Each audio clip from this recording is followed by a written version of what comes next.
Hi, everybody. If we could quieten the room, we're about to start our next session. It's my pleasure to welcome you to the SDG Media Zone, coming to you live from the UN headquarters during UN General Assembly Week.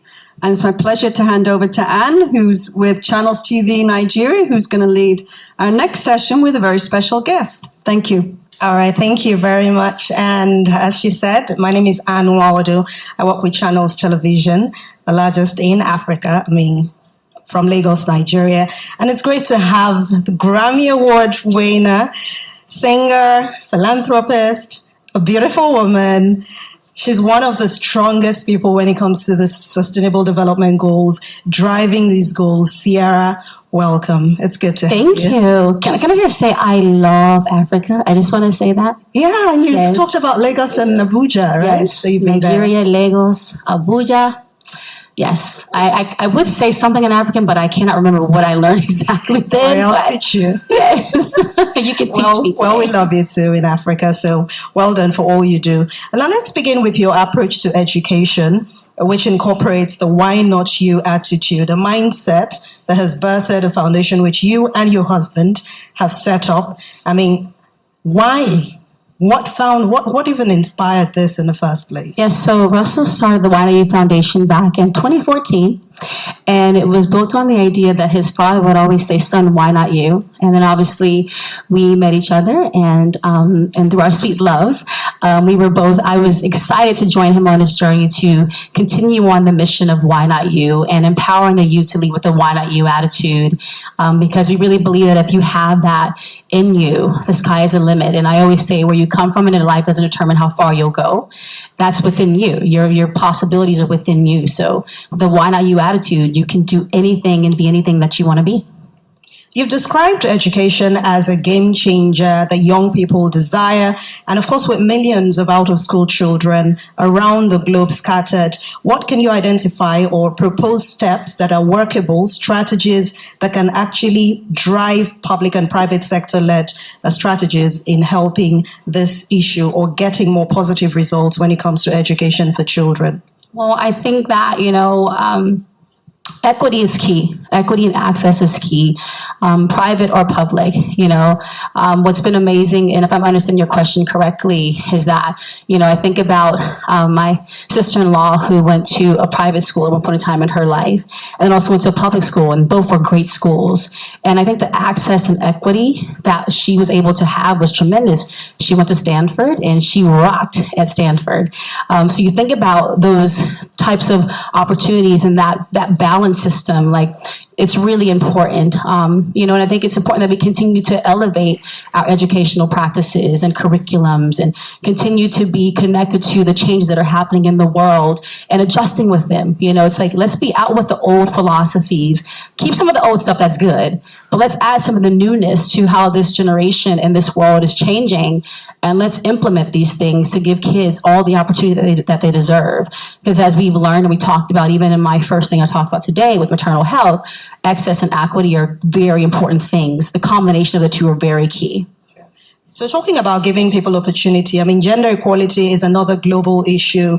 According to data, it will actually take 286 years to close the gender gap in terms of legal presentation, in terms of removing discriminatory laws and practices. How impactful has your academy been, or what do you think can be done to actually close the gender gap?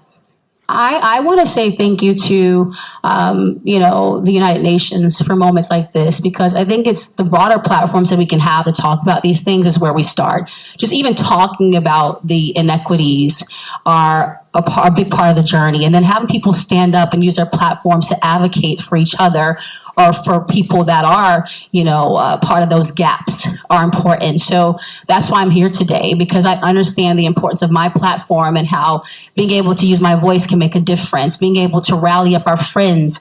I always say, especially as it relates to us women, and I said it earlier, the power of men supporting the journey of us is just as important as well, because clearly they stand in a certain position that's different than we do in a lot of cases. And I've always been one that I believe that your gender should never limit your possibilities or capabilities of what you can achieve. Like I honestly have walked into rooms and I think I've been so unaware of what I was up against because I was so committed to my vision and what I wanted to do. And thankfully I've made a lot of it happen. Sometimes I had to bark louder than I have in other places, but I'm not afraid to bark. Right. And I think that, being able to encourage other women like myself to really know that you can do what you put your mind to, and you may have to fight harder, but you can get there. But it'd be so great that if we could really start to come together.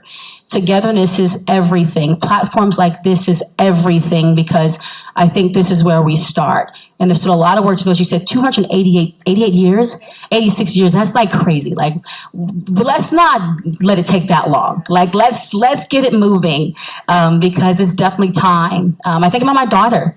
I don't want my daughter's daughter or, the generations to come to have to wait that long for equitable True. change. So I also know you've talked about maternal health in the last interview, but judging by what you have seen in the course of your journey to make this world a better place, would you say that a significant progress has been made in maternal health? Well, I think what I'm learning is that there's been progress, but there's a lot more to go. After knowing that women of African descent three times more likely to die at childbirth than others, it lets you know that there's still a lot of work to be done. And I think that being able to help level up our educational practices on how we're teaching is important, how doctors are caring for patients are important. Empathy is important. We need to really have more empathy in the hospital systems and the caregiving systems, just in the hearts of individuals in general, more empathy, because we all need it. All of us go through challenges in our lives, right? That's the truth. No matter what color of our skin, no matter what ethnic background, no matter what financial status you have, we all face challenges, and a lot of them are the same, just in different ways because it's based on the individual.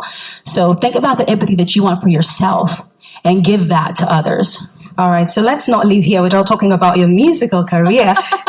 You recently released an EP, and next year, 2024, marks 20 years in the music industry. Oh my God!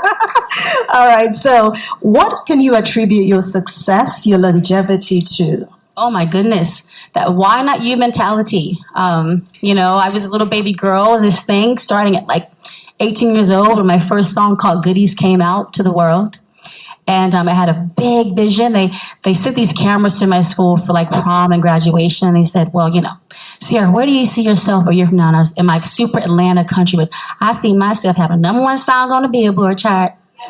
And that did happen literally a year later after me putting it in the universe. So I think the power of believing is really important. I always say in life, when you want to achieve your goals, all it takes is one person to believe, and that person is you.